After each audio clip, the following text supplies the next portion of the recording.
Hi guys, welcome back to Chess the Matthew. So on this video, we will tackle about an opening ideas of Magnus Carlsen play. So let's start with the Alekhines defense with the move e4 and knight f6. So the main line of Alekhine defense is to entice the a4 pawn to advance on the e5 so that, for example, after e5 and then the knight will hop on d5 to entice again some of the pawns of white, in which after c4 and knight b6, so we shall see that the pawns of white, for example the c4 and e4, will be overextended on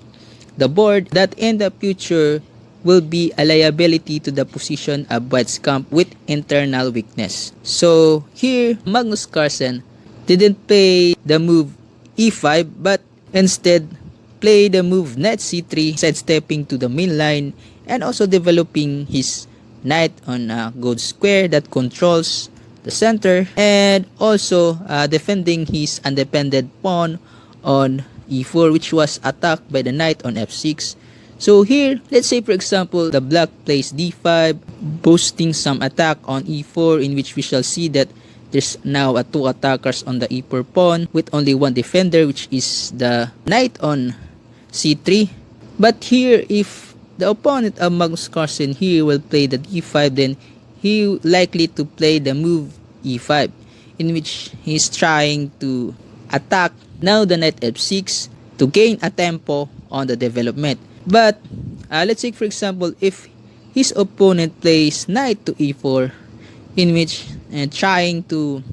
save a tempo, because this knight moves twice on the knight of Magnus Carlsen, which has only been moved once, so that he will retain his tempo on development. But here Magnus Carlsen, we're just likely to play knight c to e2, intending to play the move d3 to kick this knight on d4, so that he will again regain a tempo and tries to develop some of his sleeping pieces on the board. So if opponent will place d4, in which he is trying to have some space advantage, like for example with the e5 pawn of Magnus Carlsen, which also gains some space advantage, but here Magnus Carlsen will likely to play the move d3 as his plan after knight c to e2 to kick out the knight again, so that he will save some tempo for his development. But on this position, we shall see that this e pawn is undefended, so it needs some defense. For example, if black will likely to play knight c6 with a tempo also to attack this undefended pawn, so that after the attack of a knight on e5, then he will go for some development. But here Magnus Carlsen just played the move f4 first before developing his knight to f3, and here the black plays knight c6, a developing move with two developed pieces on the board, while Magnus Carlsen has only one. And Magnus Carlsen go for his idea, which is to play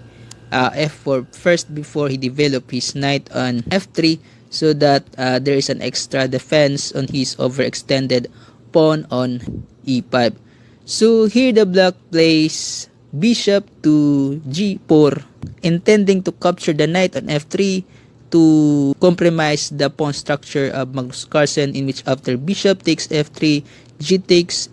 f3, then the pawn will be doubled on the f file. But here Magnus Carlsen didn't want to allow this idea of black, but instead play the move knight to g3, in which open an eye of defense of his queen to the f3, so that if bishop takes f3, then there is just queen takes f3. This knight also control the center, just an improvement of placement of his pieces on this position. So here his opponent plays e6, tries to open some lines for his bishop, so that for example after bishop e7, then the black will be able to castle on the next move. But here Magnus Carlsen was focused to his development and an idea of king safety, because after bishop to e2, the white now can castle on the next move. So here after bishop to e7, completing some development of his minor pieces, And here, Magnus Carlsen successfully put his king into safety and castle on the king's side. So, we shall see on this position that some of the minor pieces of white was placed on the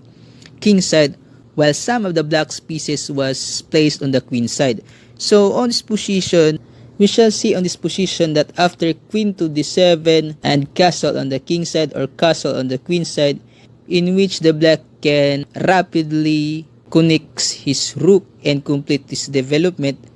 after two moves, while the white has two more pieces to go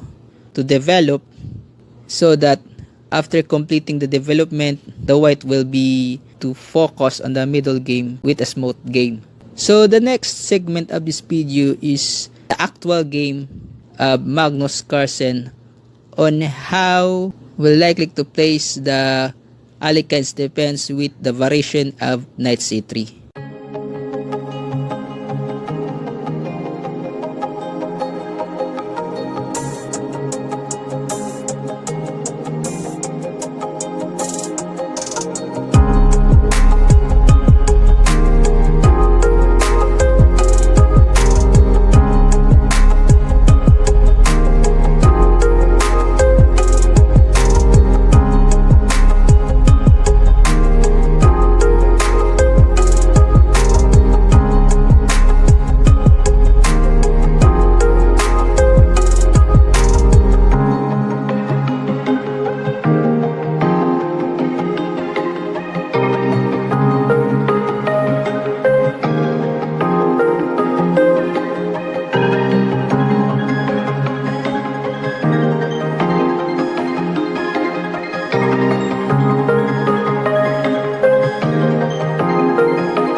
So I hope you enjoyed this video and please don't forget to subscribe.